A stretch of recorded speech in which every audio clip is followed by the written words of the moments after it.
अच्छा, आज हम बात करेंगे new economic policy 1991, Indian economy की बात करेंगे, जो कि समझ में नहीं आता आपको कि ये लिखना क्या है। इसमें आंसर्स आपको कंटेंट लिखना है और अच्छी क्वालिटी का कंटेंट लिखना है। ऐसा नहीं करना कि एसएसटी की तरह बहुत कुछ भी आप भर दो इसमें। तो ध्यान रखना कि हम न्यू इकोनॉमिक पॉलिसी में हम क्या पढ़ने वाले हैं और न्यू इकोनॉमिक पॉलिसीज़ में हम किन चीज़ों की बात करेंगे। सबसे पहले मैं आपको थोड़ा सा बैक में लेके जाते हैं।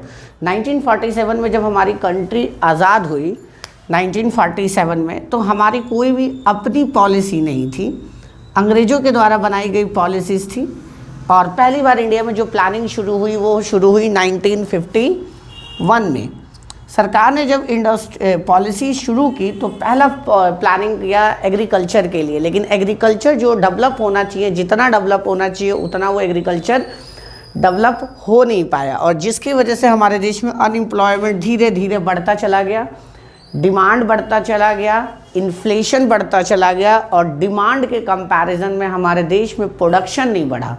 और अगर प्रोडक्शन नहीं बढ़ेगा तो चीज़ों की सप्लाई पूरी नहीं होगी, और जब पूरी नहीं होगी सप्लाई तो होगा क्या? इन्फ्लेशन, महंगाई। क्योंकि महंगाई क्या होती है? जब डिमांड हो ग्रेटर देन सप्लाई के, मतलब आपके देश में चीज़ों की जो खपत है वो ज़्यादा है और जितना आप बना रहे हो वो कम है, तो उस केस में हमेशा क्या होगा? प्राइस हाई हो जाएगा। धीरे धीरे ये सिचुएशन और ख़राब होती गई और ख़राब होती गई, और आया 1991 का ईयर। इंडिया में इस ईयर को इकोनॉमिक्स के पॉइंट ऑफ व्यू से सबसे इम्पॉर्टेंट ईयर माना जाता है। हम अपनी इकोनॉमी को अगर हम बांटें तो दो हिस्सों में बांट सकते हैं।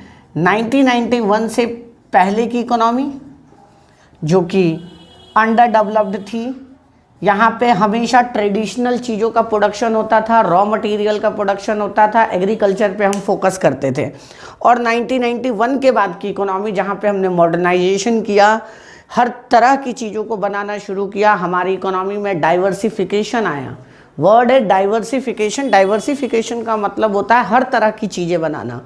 आप कैपिटल गुड्स, आप डिफेंस के इक्विपमेंट्स, आप कंज्यूमर गुड्स, आप हर तरह का जब आप सामान बनाते हैं तो उसे हम कहते हैं डाइवर्सिफिकेशन। मतलब गाड़ी से लेके मिसाइल तक, एरोप्लेन तक और खाने पीने की चीज़ों तक, हम जब सब चीज़ बनाना शुरू करते हैं तो इकोनॉमी हमारी जो होती है डाइवर्सिफाई होती है, और हम अपनी ज़रूरतों की चीज़ों को ज़्यादा से ज़्यादा प्रोड्यूस करने में कैपेबल होते हैं।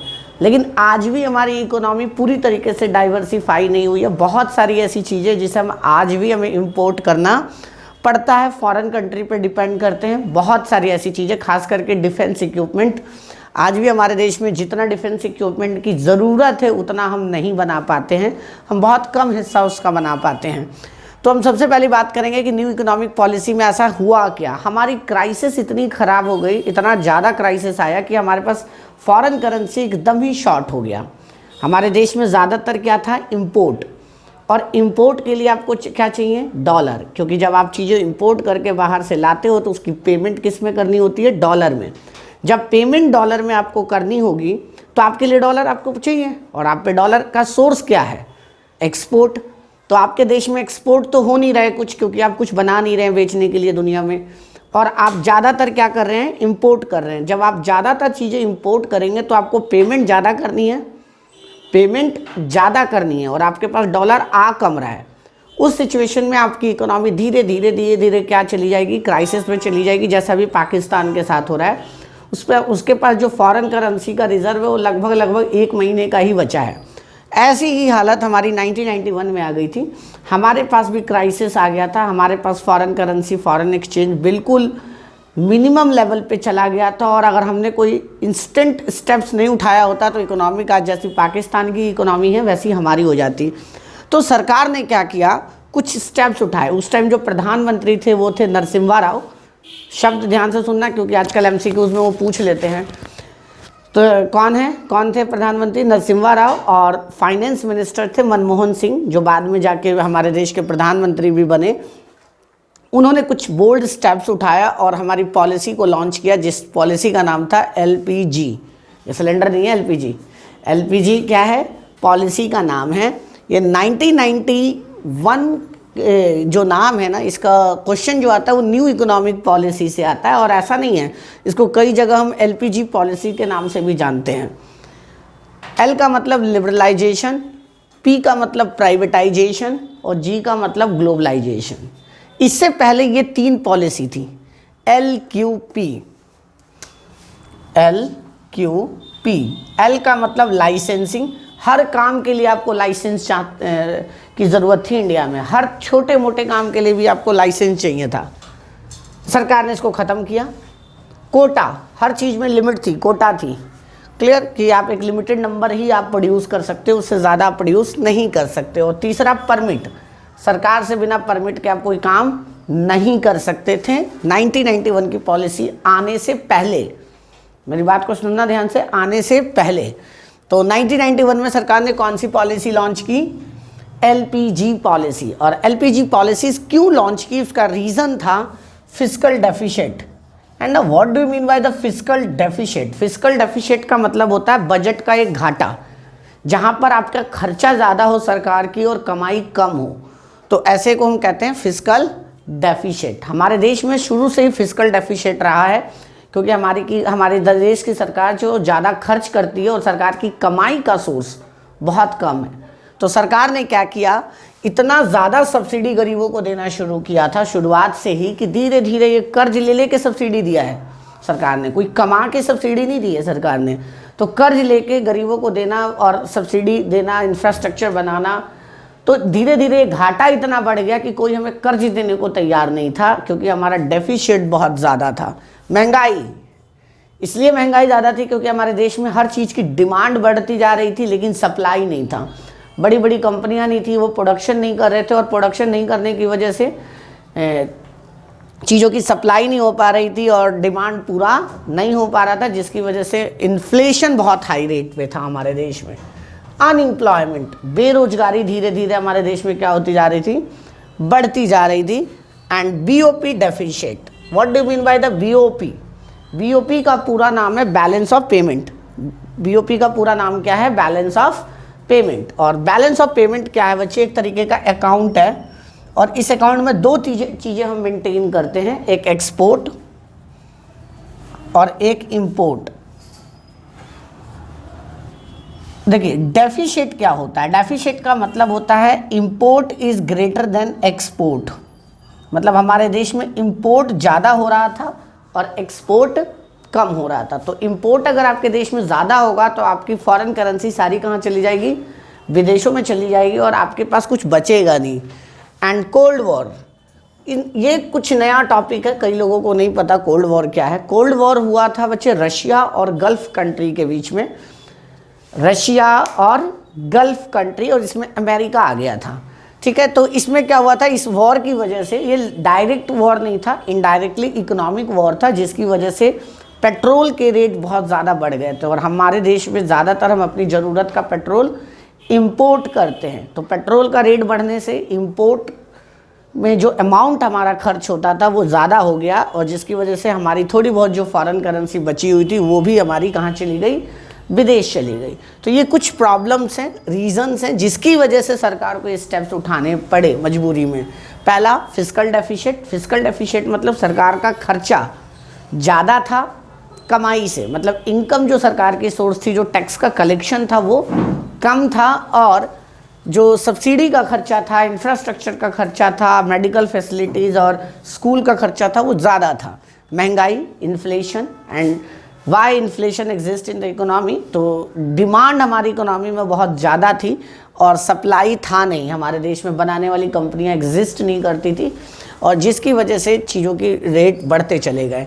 Unemployment and BOP balance of payment deficit, मतलब इंपोर्ट ज़्यादा था और एक्सपोर्ट कम था। एंड लास्ट है कोल्ड वॉर, लड़ाई, जिसकी वजह से स्टेप्स उठाया सरकार ने। तो 3 स्टेप सरकार ने उठाए, and first step is liberalisation. What do you mean by the liberalisation? Liberalisation का मतलब होता है बिजनेस करना ईजी करना। हमारी इकोनॉमी में बाहर के देशों के व्यापारियों के लिए बिजनेस करना बहुत मुश्किल था, बाहर की कंपनियों को इस्टेब्लिश होना हमारे देश में बहुत मुश्किल था, क्योंकि सरकार ने कुछ इस तरह के रूल्स एंड रेगुलेशंस बना रखे थे कि उनको रिस्ट्रिक्ट करते थे, उनको आने से मना करते थे, या उनको व्यापार करने के लिए मोटिवेट करने की जगह डीमोटिवेट करते थे। तो उसको हटाकर सरकार क्या कर रही थी, पॉलिसी ला रही थी। तो सबसे पहला स्टेप लिबरलाइजेशन में उन्होंने 5 तरह के रिफॉर्म्स किए हैं।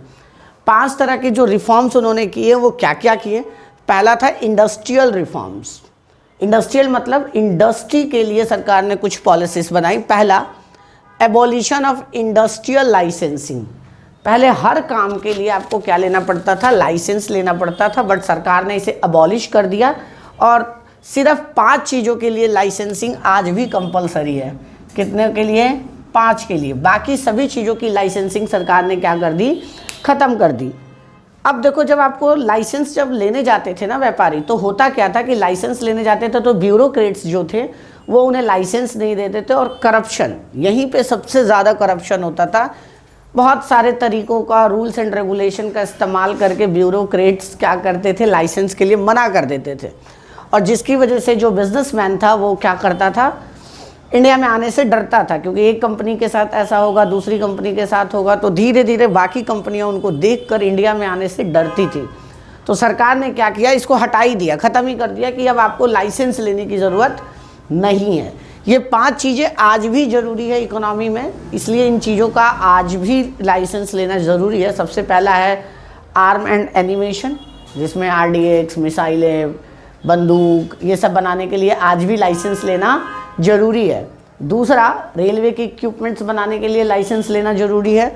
तीसरा, केमिकल, एसिड्स और दवाइयाँ, फार्मास्यूटिकल्स, उसके लिए लाइसेंस लेना आज भी ज़रूरी है। तो ऐसी 5 चीज़ें हैं जिसको, न्यूक्लियर एनर्जी से रिलेटेड चीज़ों को बनाने के लिए आपको आज भी लाइसेंस लेना ज़रूरी है। अगला है बच्चे, कॉन्ट्रैक्शन ऑफ पब्लिक सेक्टर। ये बहुत इंपॉर्टेंट है। पहले क्या होता था कि ज़्यादातर कंपनियाँ हिंदुस्तान में सरकार बनाती थी। जैसे स्टील बनाना है आपको, तो स्टील बनाना है तो स्टील के प्राइवेट कंपनियों के लिए सरकार ने ओपन नहीं किया। सरकार ने क्या कर दिया? खुद की अपनी स्टील की कंपनी बना दी। तो 3 तरह के सेक्टर होते हैं, मैं आपको बता दूं जरा। एक होता है यूनियन सेक्टर, जिसमें केंद्र सरकार बनाती है सारे की सारी रूल्स। कौन से बनाती है? Central government. दूसरा होता है स्टेट लिस्ट, और तीसरा होता है कॉन्करेंट लिस्ट। स्टेट में सिर्फ राज्य सरकार बनाती हैं, और कॉन्करेंट में दोनों मिलकर बना सकती हैं। ठीक है। तो पहले होता क्या था कि ज़्यादातर कंपनी सरकार खुद बनाती थी, और उसने क्या कर रखा था? रिस्ट्रिक्शन लगा रखा था कि प्राइवेट कंपनी उस बिज़नेस को नहीं कर सकती। बड़े बड़े बिजनेसेस पे रिस्ट्रिक्शंस किसने लगा रखे थे? सरकार ने। जैसे कि मान लो स्टील बनाना है तो स्टील सिर्फ सरकार बनाएगी, सीमेंट बनाना है तो सीमेंट सिर्फ सरकार बनाएगी, पावर जनरेट करना है तो सिर्फ सरकार जनरेट करेगी। सरकार जनरेट करेगी, प्राइवेट कंपनियों को कोई अलाउ नहीं करती थी सरकार की वो उस सेक्टर में आके उस तरह से रिलेटेड कोई कंपनी बना सके। तो सरकार ने इसको कॉन्ट्रैक्ट किया, मतलब लिमिटेड चीज़ों को सरकार ने अपने पास रखा और ज़्यादातर चीज़ों को प्राइवेट सेक्टर के लिए ओपन कर दिया। प्राइवेट सेक्टर के लिए ओपन करने का मतलब हुआ कि कोई भी प्राइवेट सेक्टर की इंडस्ट्री या बड़ी कंपनी आके उस सेक्टर के अंदर आके इन्वॉल्व हो सकती है, बिजनेस स्टार्ट कर सकती हैं। तो धीरे धीरे क्या हुआ कि हर सेक्टर में कंपटीशन बढ़ा। पहले स्टील बनाने वाली कंपनियां गिनती की थी, अब बढ़ गई। सीमेंट बनाने वाली कंपनियां गिनती की थी, अब बढ़ गई। तो कंपटीशन हुआ तो क्वालिटी बढ़ी, और क्वालिटी बढ़ा, रेट कम हुआ, और कस्टमर को क्या हुआ? फ़ायदा। पहले नेटवर्क प्रोवाइड करने के लिए सिर्फ BSNL के पास राइट था। जब प्राइवेट सेक्टर आई तो BSNL के साथ कंपटीशन हुआ, और जो हमारा देश का जो टैरिफ है आज देखो कितना सस्ता है, और उसका यही कारण है कि सरकार ने क्या किया? अलाउ किया। प्राइवेट कंपनी के आने से सरकारी कंपनियों के अंदर भी कंपटीशन की भावना पैदा हुई, और धीरे धीरे वो भी सुधरने लगे। D reservation of production area. D reservation of production area का मतलब क्या होता था कि एक पर्टिकुलर एरिया में एक पर्टिकुलर कंपनी को ही परमिट थी कि वहाँ पर वो प्रोड्यूस करके सामान बेच सकती थी, जिसे SSI कहते थे, स्मॉल स्केल इंडस्ट्रीज़। जैसे एक इलाका होता था, कुछ इलाके में सिर्फ कुछ कंपनियां ही अपना प्रोडक्ट बेच सकती थी, बाहर की कोई कंपनी आके वहाँ पर प्रोडक्ट अपना बेच नहीं सकती थी, क्योंकि सरकार ने रिस्ट्रिक्शन लगा रखे थे। सरकार ने उसे ख़त्म कर दिया। कोई भी बिजनेसमैन कहीं भी जाके अब अपना प्रोडक्ट बेच सकता है, किसी तरीके की कोई रिस्ट्रिक्शन नहीं है। अब दिल्ली का व्यापारी बैठे बैठे अरुणाचल प्रदेश के आदिवासी इलाके में भी अपना सामान बेच सकता है, और अरुणाचल प्रदेश का बैठा व्यापारी यहाँ भी बेच सकता है। इस तरह की रिस्ट्रिक्शन अब नहीं है, पहले हुआ करती थी। एक्सपेंशन ऑफ प्रोडक्शन कैपेसिटी, पहले क्या होता था कि आप अपने प्रोडक्शन को बिना सरकार की परमिशन से बढ़ा नहीं सकते थे। फैक्ट्री आपकी, पैसा आपका, लेकिन अगर आपको प्रोडक्शन बढ़ाना है तो उससे पहले आपको किससे परमिशन लेनी पड़ती थी? सरकार से, जो बहुत ही इकोनॉमी को रोक रही थी, स्टैग्नेंट कर रही थी प्रोडक्शन को बढ़ाने से। और जब तक प्रोडक्शन नहीं बढ़ेगा, जब तक जॉब कैसे बढ़ेगी? तो सरकार ने इसे ख़त्म किया और एक्सपेंशन ऑफ प्रोडक्शन कैपेसिटी, मतलब प्रोडक्शन को इतना बढ़ा दिया गया कि आप चाहे तो जितना मर्जी बढ़ाएं, सरकार उसमें कोई रिस्ट्रिक्ट नहीं कर रही थी, रोक नहीं रही थी। इस पॉलिसीज़ में जो स्टेप्स उठाएं वो बताया जा रहा है। And freedom to import capital goods is very important. हमारे देश में मैकेनाइज्ड तरीक़ों का बहुत अभाव रहा है शुरू से ही, मतलब मशीनों का प्रोडक्शन होता नहीं था हमारे देश में। तो ज़्यादातर चीज़ें हम क्या करते थे? विदेशों से मंगाते थे। अब विदेशों से जब हम कोई चीज़ मंगवाएंगे तो उसे अपने यहाँ पे जब हम उससे प्रोडक्शन करेंगे, प्रोड्यूस करेंगे, तो उससे इकोनॉमी में क्या होगा? फ़ायदा होगा। लेकिन सरकार उसको रोकती थी कि आपको मशीन नहीं मंगवाना है विदेशों से, और जब तक आप मशीन नहीं मंगवाओगे तो प्रोडक्शन मैकेनाइज्ड कैसे होगा? और जब तक प्रोडक्शन मैकेनाइज्ड नहीं होगा, जब तक क्वालिटी नहीं बढ़ेगी, कॉस्ट कम नहीं होगा, तो कंज्यूमर को फ़ायदा कैसे होगा? तो सरकार ने रोक रखा था। तो अब बाद में क्या किया गया? इस पॉलिसी के तहत फ्री कर दिया गया कि आप जो चाहे मशीन आप बाहर से मंगवा सकते हैं। क्या किया? लाइसेंस को ख़त्म किया, क्योंकि लाइसेंस इकोनॉमी के लिए ख़तरनाक था। पहले ज़्यादातर काम सरकार करती थी, क्योंकि सरकार के हाथ में था। सरकार ने उसे ख़त्म कर दिया और प्राइवेट सेक्टर को अलाउ कर दिया। D reservation of production area, पहले एक लिमिटेड कंपनी एक पर्टिकुलर एरिया में अपना प्रोड्यूस करके वो बेच सकती थी, सरकार ने इसको ख़त्म कर दिया। And expansion of production capacity, पहले लिमिटेड प्रोडक्शन ही कोई कंपनी कर सकती थी, ज़्यादा नहीं, लेकिन बाद में ये ख़त्म हो गया। And freedom to import capital goods. अगला रिफॉर्म सरकार ने किया फाइनेंशियल रिफॉर्म्स। हमारे देश में जो बैंकिंग सेक्टर था वो ज़्यादातर अड़ियल था। अड़ियल मतलब वो ज़्यादा अच्छे से काम नहीं करता था, लोन नहीं देता था, खास करके एग्रीकल्चर पर्पस के लिए लोन नहीं देता था। और आरबीआई को ज़रूरत से ज़्यादा पावर दी गई थी। सेबी भी इसी का पार्ट था, है ना, जो स्टॉक मार्केट को कंट्रोल करता है। तो सरकार ने क्या किया? प्राइवेट बैंकों को अलाउ करना शुरू किया, और इसके तहत 1994 में 2 प्राइवेट बैंक आए।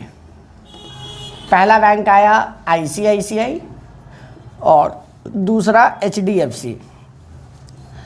आरबीआई की पावर्स को थोड़ा सा रिड्यूस किया गया, क्योंकि आरबीआई ज़रूरत से ज़्यादा बैंकिंग सेक्टर को कंट्रोल करता था, जिसकी वजह से बैंकिंग सेक्टर को की डेवलपमेंट जितनी होनी चाहिए उतनी डेवलपमेंट हो नहीं पा रही थी। तो सरकार ने क्या किया? आरबीआई की पावर्स को कम किया, उसे कंट्रोलर से रेगुलेटर बनाया। दूसरा, प्राइवेट सेक्टर की बैंकों को अलाउ किया गया, और स्टॉक मार्केट के रेगुलेशंस के लिए, उसके ऊपर नज़र रखने के लिए सरकार ने सेबी को बनाया। Which one is SEBI? Security exchange board of India. Security exchange board of India. अगला रिफॉर्म सरकार ने क्या किया? Tax reforms. पहले बहुत ज़्यादा कंपनियों पे टैक्स लगता था, 50-50% कमाई का टैक्स देना पड़ता था उन्हें, जिसकी वजह से बाहर की कंपनियां इंडिया की तरफ अट्रैक्ट नहीं होती थी। अगर आप पूरी वर्ल्ड की इकोनॉमी को देखोगे ना, तो बहुत सारे ऐसे देश हैं जिनको हम टैक्स हेवन कहते हैं। टैक्स हेवन मतलब वहाँ की सरकार वहाँ की कंपनियों से टैक्स नहीं लेती। इसलिए नहीं लेती है ताकि वहाँ की बड़ी बड़ी कंपनियाँ वहाँ इन्वेस्ट करें, और दुनिया की भी बड़ी कंपनियाँ वहाँ जाके इन्वेस्ट करें, जिसमें मॉरिशस एक बहुत बड़ा एग्जाम्पल है। टैक्स बहुत कम लेता है। चाइना वैसे ही बहुत कम लेता है। स्विट्ज़रलैंड बहुत कम लेता है टैक्स, जिसकी वजह से क्या होती है? पूरी वर्ल्ड वाइड कंपनियां उस देश में अट्रैक्ट होती हैं, इन्वेस्ट करती हैं, प्रोडक्शन बढ़ता है, जॉब क्रिएट होता है, और अनएम्प्लॉयमेंट कम होती है। लेकिन सरकार, इंडियन सरकार ने बहुत ज़रूरत से ज़्यादा टैक्स लगा रखा था, जिसकी वजह से प्राइवेट कंपनियाँ इंडिया में नहीं आती थी। तो सरकार ने क्या किया? टैक्स रिफॉर्म्स में टैक्स को धीरे धीरे कम करना शुरू किया। आज 22% है कॉरपोरेशन टैक्स, एक टाइम पे 40%, 50% होता था। तो सरकार धीरे धीरे जब टैक्स को कम करेगी तो बाहर की कंपनियां इंडिया की तरफ अट्रैक्ट होगी, इन्वेस्ट करेगी, और इकोनॉमी का ग्रोथ बढ़ेगा। फिर अगला बच्चे फॉरेन एक्सचेंज रिफॉर्म्स। पहले फॉरेन कंपनियों को या फॉरेनर्स को इंडियन इकोनॉमी में इन्वेस्ट करना अलाउ नहीं था। बहुत मुश्किल था, बहुत सारी जगहों से आपको परमिशन लेनी पड़ती थी, तब जाके आप अपने इंडिया में इन्वेस्ट कर पाते, जिसको हम FDI कहते हैं या FII कहते हैं। तो इन्वेस्टमेंट बहुत मुश्किल था, क्योंकि इंडियन गवर्नमेंट को ऐसा लगता था कि फॉरेनर आएंगे फिर से कब्जा कर लेंगे देश पे। तो ऐसा नहीं हुआ। सरकार ने क्या किया, उसे ख़त्म किया और फेमा एक लॉ लेकर आई। क्या लेकर आई? FEMA, foreign exchange management act. इस कानून के तहत बाहर की इन्वेस्टमेंट को सरकार ने प्रमोट करना शुरू किया, और प्रमोट होने की वजह से क्या हुआ कि इंडियन इकोनॉमी में बाहर की कंपनियों ने इन्वेस्ट करना शुरू किया और इकोनॉमी ग्रो करना शुरू हो गया। और धीरे धीरे टेक्नोलॉजी भी आई। बाहर की जब कंपनियां आएगी तो अपने साथ टेक्नोलॉजी भी लेकर आएगी, और जब वो टेक्नोलॉजी लेकर आएगी तो यहाँ की कंपनियों को भी उससे क्या होगा, फ़ायदा होगा। अगला है ट्रेड रिफॉर्म्स। ट्रेड रिफॉर्म में लाइसेंसिंग से रिलेटेड सरकार ने क्या किया और स्टेप्स उठाए, और भी बहुत सारे स्टेप्स उठाए। बात करेंगे बच्चे ट्रेड रिफॉर्म्स में हमने क्या क्या स्टेप्स उठाया। पहला है reduction in the tariff rate. Tariff का मतलब होता है बच्चे टैक्स। पहले इंडिया में क्या था कि जो भी चीज़ें आप इंपोर्ट कर रहे हैं या एक्सपोर्ट कर रहे हैं उसके लिए आपको बहुत सारा टैक्स अमाउंट देना पड़ता था, चाहे आप इंपोर्ट कर रहे हो चाहे आप एक्सपोर्ट कर रहे हो। याद रखना, आज भी इंपोर्ट पे टैक्स ज़्यादा है रैदर देन एक्सपोर्ट, क्योंकि सरकार एक्सपोर्ट को प्रमोट करना चाहती है, इसलिए एक्सपोर्ट पे क्या करती है, टैक्स कम रखती है और इंपोर्ट पे टैक्स ज़्यादा। तो सरकार ने टैक्स रेट को कम किया ताकि इंपोर्ट एक्सपोर्ट या इंटरनेशनल ट्रेड को बढ़ावा दिया जाए। Remove of import licensing. अभी उस टाइम क्या करना होता था कि जो भी चीज़ आप इंपोर्ट कर रहे हो उसके लिए आपको लाइसेंस लेना ज़रूरी था। बिना लाइसेंसिंग के आप वो चीज़ इंपोर्ट नहीं कर सकते थे। सरकार ने LPG पॉलिसी के अंदर इसको हटा दिया, ख़त्म कर दिया। And removal of export duty, और एक्सपोर्ट करने के लिए जो टैक्स लगता था उसे भी सरकार ने या तो किसी चीज़ों पे कम कर दिया या किन्हीं चीज़ों पे क्या कर दिया, ख़त्म कर दिया। तो सरकार ने ये कुछ स्टेप्स उठाए ट्रेड रिफॉर्म्स में। मैं सारे पढ़ लिए, इंडस्ट्रियल पढ़ लिया, फाइनेंशियल, टैक्स में बताया था मैंने आपको कि सरकार ने क्या किया, टैक्स को धीरे धीरे रिड्यूस किया, ग्रेजुअली रिड्यूस किया, ताकि कंपनियां बाहर की इंडिया की तरफ अट्रैक्ट हो सके और इंडिया में इन्वेस्ट करने की कोशिश कर सके। ट्रेड रिफॉर्म्स में सरकार ने ये 3 स्टेप्स उठाए। एंड फॉरेन एक्सचेंज रिफॉर्म्स में सरकार ने फेमा को लॉन्च किया। फेरा एक पुराना लॉ था, उसको ख़त्म कर दिया गया। फेरा शब्द ध्यान रखना, फेरा को ख़त्म कर दिया गया, और इसको ख़त्म करके क्या लाया गया, फेमा, ताकि बाहर की तरह से बाहर वाले लोग जो फॉरेनर से जो इंडिया में इन्वेस्ट करते थे वो ज़्यादा से ज़्यादा इंडिया में इन्वेस्ट कर सके और अट्रैक्ट हो सके। पहले उन्हें परमिशन नहीं मिलती थी इंडिया में इन्वेस्ट करने के लिए। अगला बच्चे प्राइवेटाइजेशन। देखिए बच्चे प्राइवेटाइजेशन क्या है और इसके क्यों नीड पड़ी, हमें ज़रूरत क्यों पड़ी। प्राइवेटाइजेशन का मतलब सिंपल है कि जो सरकारी कंपनियां थी, PSUs, सुन लेना ध्यान से, PSU public sector undertaking. Public sector undertaking का मतलब हुआ जिसका ऑनरशिप, जिस कंपनी का ऑनरशिप सरकार के पास हो, rather with the central government और स्टेट गवर्नमेंट। किसी के पास भी अगर ऑनरशिप सरकार के पास होगी, चाहे वो स्टेट गवर्नमेंट की हो चाहे वो सेंट्रल गवर्नमेंट की हो, उसे हम क्या कहते हैं, PSUs, पब्लिक सेक्टर अंडरटेकिंग। तो सरकार ने क्या किया, धीरे धीरे इन कंपनियों के शेयर्स बेचने शुरू किए, इनको प्राइवेटाइज करना शुरू किया, इनके मैनेजमेंट को प्राइवेट लोगों के हाथों में देना शुरू कर दिया ताकि इनकी एफिशिएंसी को बढ़ाया जा सके। That is the whole process of the privatisation. और इसकी ज़रूरत क्यों पड़ी, पहला इनएफिशिएंसी। इनएफिशिएंसी का मतलब हुआ कि जितने भी प्राइवेट पब्लिक सेक्टर की कंपनियां थी वो पूरी अच्छी तरीके से काम नहीं कर रही थी और इनएफिशिएंटली काम कर रही थी। जितनी उनकी कैपेबिलिटी थी उससे कम काम कर रही थी, उनके वर्कर ठीक से काम नहीं करते थे, उनकी पॉलिसी सही से नहीं थी, और जिसकी वजह से ये क्या चले गए, हैवी लॉस या डेडली लॉस। इतने ज़्यादा लॉस में चले गए कि इनको बंद करने की नौबत आ गई थी। तो या तो उनको बंद किया जा सकता था या दूसरा तरीका था कि उन्हें प्राइवेट लोगों को या प्राइवेट कंपनियों को बेच दिया जाए।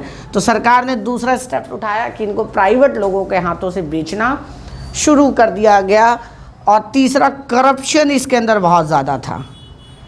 तो इसकी वजह से सरकार को क्या लाना पड़ा, प्राइवेटाइजेशन। तो प्राइवेटाइजेशन क्यों किया गया, पहला कि जितनी भी सरकारी कंपनियां थी, पब्लिक सेक्टर अंडरटेकिंग थी, उन सब के अंदर क्या आया, सबसे पहला प्रॉब्लम आया इनएफिशिएंसी का, मतलब वो पूरी अच्छे तरीके से काम नहीं करती थी।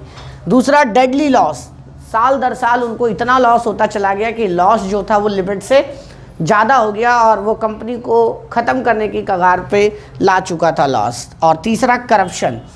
और इसके बाद सरकार ने क्या किया, प्राइवेटाइजेशन का स्टेप शुरू किया और इसी को कहते हैं हम डिसइन्वेस्टमेंट। बच्चे ये बहुत इंपॉर्टेंट है क्योंकि डिसइन्वेस्टमेंट की डेफिनेशन आती है। डिसइन्वेस्टमेंट का मतलब होता है selling of public sector company shares to the general public और एनी अनदर कंपनी। जब सरकार सरकारी कंपनियों के शेयर्स जनरल आम जनता को बेचती हो या किसी दूसरे निजी या प्राइवेट कंपनी को बेचती है तो उसको क्या कहते हैं, उस प्रोसेस को हम कहते हैं डिसइन्वेस्टमेंट। और यहाँ से डिसइन्वेस्टमेंट शुरू हुआ जो आज तक चल रहा है। आज तक सरकार धीरे धीरे प्राइवेट कंपनियों को, सरकारी कंपनियों को प्राइवेट लोगों के हाथों बेच रही है, उनके शेयर्स को बेच रही है ताकि धीरे धीरे मैनेजमेंट में प्राइवेट कंपनियां आ जाए और उनकी एफिशिएंसी को बढ़ाया जा सके। बंद करने से तो अच्छा है कि उनको, उनकी मैनेजमेंट को ठीक किया जाए, क्योंकि बंद करने से अनएम्प्लॉयमेंट बहुत बढ़ जाएगी। अब हम बात करेंगे ग्लोबलाइजेशन की। तो ग्लोबलाइजेशन में हमें क्या पढ़ना है कि ग्लोबलाइजेशन में सरकार ने कौन कौन से स्टेप्स उठाए। तो पहली बात तो ग्लोबलाइजेशन क्या है कि अपनी इकोनॉमी को पूरी दुनिया की इकोनॉमी के साथ जोड़ देना और अपनी इकोनॉमी को ओपन करना पूरी दुनिया के लिए, कि पूरी दुनिया के लोग यहाँ पर आए, व्यापार करें और यहाँ के लोग विदेशों में जाके व्यापार करें, जिसकी वजह से, और ये पॉसिबल हुआ WTO की वजह से, क्योंकि WTO ने बहुत सारे स्टेप्स उठाए पूरी दुनिया में ट्रेड को बढ़ाने के लिए, मल्टीलेटरल ट्रेड को बढ़ाने के लिए, ग्लोबलाइजेशन को बढ़ाने के लिए WTO का बहुत बड़ा रोल है। तो WTO के स्टेप्स उठाने पे ही सरकार ने क्या किया, ग्लोबलाइजेशन पॉलिसी को लॉन्च किया। और इस पॉलिसी के तहत उसने क्या क्या किया, सबसे पहला किया increase in equity limit of foreign investment.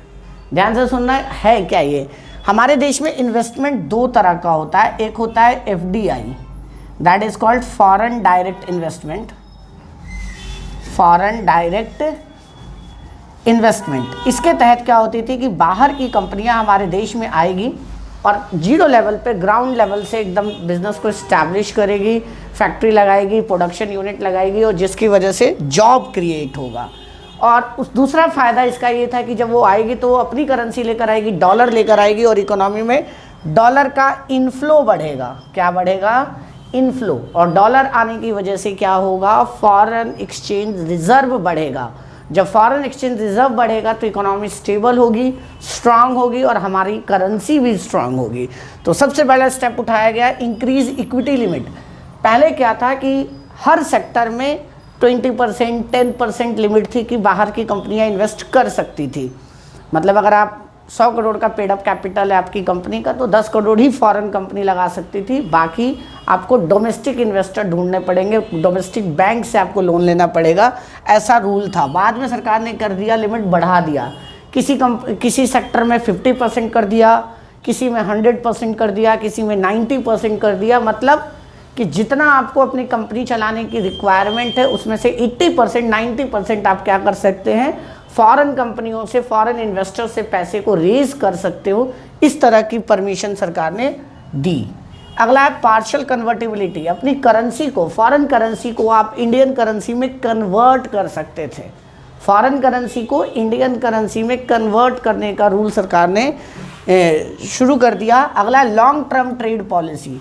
पहले जो हमारे देश में पॉलिसी होती थी ना, वो गवर्नमेंट बदलते ही पॉलिसी बदल जाती थी, तो स्टेबिलिटी ऑफ पॉलिसी बहुत कम था। सरकार जो पॉलिसी बनाती थी वो शॉर्ट रन का बनाती थी, 1 साल 2 साल के लिए, और प्राइवेट सेक्टर को इस पर विश्वास नहीं होता था। उन्हें लगता था कि यहाँ की गवर्नमेंट स्टेबल नहीं है और जैसी गवर्नमेंट बदलेगी पॉलिसी बदलेगी और हमारा यहाँ से पत्ता साफ हो जाएगा, ऐसा उन्हें ऐसा लगता था। बट बाद में सरकार ने पॉलिसी बनाना शुरू किया 10 सालों के लिए, 15 सालों के लिए। इससे क्या हुआ, स्टेबिलिटी आई पॉलिसी में। गवर्नमेंट बदलती रही लेकिन पॉलिसी नहीं बदली बाद में, जिसकी वजह से क्या हुआ, बड़ी बड़ी कंपनियों का इंडियन इकोनॉमी में फेथ बढ़ा, विश्वास बढ़ा और उन्होंने लॉन्ग टर्म इन्वेस्टमेंट करना हमारी इकोनॉमी में शुरू कर दिया। इन्वेस्टमेंट बढ़ा, प्रोडक्शन बढ़ी, जॉब बढ़ा और इकोनॉमी ग्रो करने लगा। रिडक्शन इन टैरिफ, सरकार ने क्या किया, टैक्स को कम किया। टैक्स वाला स्टेप हर जगह आएगा, तीनों ही पॉलिसी में लगभग सरकार ने टैक्स को कम किया। And withdrawal of the quantitative restriction, पहले चीज़ों की रिस्ट्रिक्शंस थी कि आप कितना, एक लिमिट तक ही प्रोडक्शन आप कर सकते थे, एक लिमिट तक ही आप इंपोर्ट कर सकते थे, तो सरकार ने इसको ख़त्म किया और इसे एंडलेस किया, मतलब कि आप जितना चाहे उतना प्रोडक्शन कर सकते हैं, जितना चाहे उतना आप इंपोर्ट कर सकते हैं और एक्सपोर्ट कर सकते हैं। तो सरकार ने क्या क्या स्टेप उठाया, पहला इक्विटी लिमिट को बढ़ाया, और इक्विटी में एफडीआई का कंसेप्ट है, ये क्वेश्चन इसको इनडायरेक्टली पूछ सकता है। तो एफडीआई आने से क्या होगा, प्रोडक्शन बढ़ेगा, क्योंकि यहाँ पे फैक्ट्रियाँ लगेंगी, प्रोडक्शन बढ़ेगा, जॉब क्रिएट होगा, इकोनॉमी में ग्रोथ होगी और फॉरेन रिजर्व भी आएगा। तो ग्लोबलाइजेशन का ये फ़ायदा था। करेंसी को आप कन्वर्ट करा सकते थे। ट्रेड पॉलिसी जो शॉर्ट टर्म 1 साल 2 साल 5 साल के लिए बनती थी, वो आप लॉन्ग टर्म के लिए बना सकते थे। टैरिफ, टैक्स में सरकार ने क्या करी, कमी कर दी। और अगला है बच्चे रिस्ट्रिक्शंस ख़त्म कर दिया, क्वांटिटी। और लास्ट एंड जो टॉपिक है इसका एलपीजी पॉलिसी का, कि क्या इकोनॉमी में हमारा गुड इम्पैक्ट पड़ा और क्या नेगेटिव इम्पैक्ट, मतलब बैड इम्पैक्ट पड़ा। तो ये आपका बैड इम्पैक्ट है या नेगेटिव कह लो आप, और ये पॉजिटिव। तो पहला वाइब्रेंट इकोनॉमी, वाइब्रेंट का मतलब होता है हमारी इकोनॉमी में हर तरह की चीज़ें बननी शुरू हुई, जो मैंने अभी आपको पहले भी बताया था, डाइवर्सिफिकेशन हुआ हमारी इकोनॉमी में। पहले हम लिमिटेड चीज़ें बनाते थे, जब बाहर की कंपनियां इंडिया में इन्वेस्ट करने लगी तो वो हर तरह की चीज़ें हमारी इकोनॉमी में बनने लगी और हम अपनी ज़रूरत की चीज़ों के लिए खुद पे निर्भर हो गए, विदेशों पे पहले हम निर्भर थे। तो वाइब्रेंट इकोनॉमी, हर तरह का, मतलब कंज्यूमर गुड से लेके डिफेंस इक्विपमेंट तक की सारी चीज़ों का हमने प्रोडक्शन शुरू कर दिया इंडिया में। दूसरा, stimulate to industrial production, production जो इंडस्ट्रियल प्रोडक्शन जो पहले स्लो था, कम था, उसकी कैपेबिलिटी कम थी इंडिया में, वो धीरे धीरे वो बढ़नी शुरू हुई, क्योंकि जब बाहर की कंपनियां इंडिया में आई तो उन्होंने अपने साथ टेक्नोलॉजी भी लेकर आई। जब टेक्नोलॉजी लेकर आई तो उसके साथ साथ क्या बढ़ा, प्रोडक्शन भी हमारी इकोनॉमी में बढ़ा। चेक ऑन फिस्कल डेफिसिट, सरकारी घाटा कम हो गया। क्यों घाटा कम हो गया, जब कंपनी आई तो जब वो प्रोडक्शन इंडिया में करेगी, इनकम यहाँ करेगी, तो टैक्स भी इंडिया में देगी, तो टैक्स कलेक्शन सरकार का बढ़ा। और टैक्स कलेक्शन बढ़ने की वजह से जो घाटा था फिस्कल डेफिसिट का, जो रीज़न था न्यू इकोनॉमिक पॉलिसी का बहुत बड़ा लाने का, वो कम हो गया। Increase in foreign exchange reserve, obvious सी बात है कि जब बाहर की कंपनियां आएगी, इकोनॉमी में इन्वेस्ट करेगी, तो फॉरेन करेंसी हमारे पास बढ़ने लगा, क्योंकि वो फॉरेन करेंसी सारा का सारा सरकार ले लेती है और आपको इंडियन रुपीज़ में कन्वर्ट करके दे देती है। चेक ऑन इन्फ्लेशन, महंगाई कम हो गई।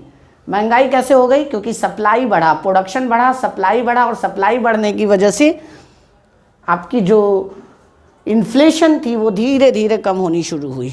और कंज्यूमर सोवर्निटी, कंज्यूमर जो था वो राजा बन गया मार्केट में, क्योंकि उसके पास मल्टीपल ऑप्शंस हो गए। जब बहुत सारी कंपनियां आई तो हर तरह की गुड्स बनाने लगी, हर इंडस्ट्री में, हर सेक्टर में कंपटीशन बढ़ा।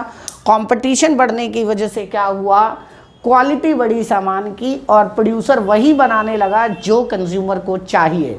क्योंकि पहले क्या होता था कि 2-3 ही कंपनियां होती थी, तो कंज्यूमर पे ऑप्शन नहीं होता था, तो प्रोड्यूसर उसे लूटता था, ख़राब क्वालिटी का सामान, और ज़्यादा पैसे चार्ज करता था।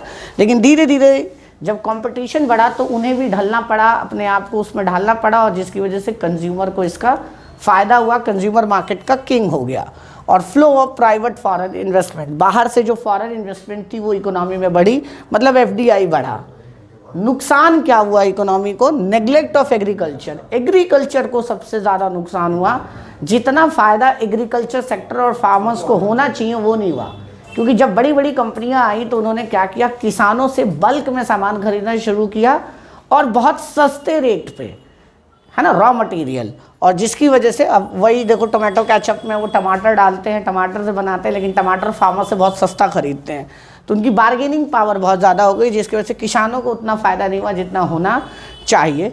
स्लो डाउन हो इन इंडस्ट्रियल ग्रोथ, ये थोड़ा 50-50 ठीक है, 50-50 ठीक नहीं है, क्योंकि ज़्यादातर मैकेनाइज तरीके से जब काम होने लगा तो अनएम्प्लॉयमेंट भी बढ़ा, क्योंकि मैकेनाइज तरीके से जब आप काम करोगे, मशीनों से ज़्यादा काम करोगे, तो इससे होगा क्या कि जॉब्स जाएंगी, मतलब जॉबलेस ग्रोथ, इकोनॉमी में जो ग्रोथ तो हो रही थी, लेकिन जितनी जॉब क्रिएट होनी चाहिए ग्रोथ के साथ साथ उतनी ग्रोथ नहीं हो पाई। तो ये कुछ एलपीजी के पॉजिटिव और नेगेटिव इम्पैक्ट है और ये एलपीजी के फीचर्स हैं।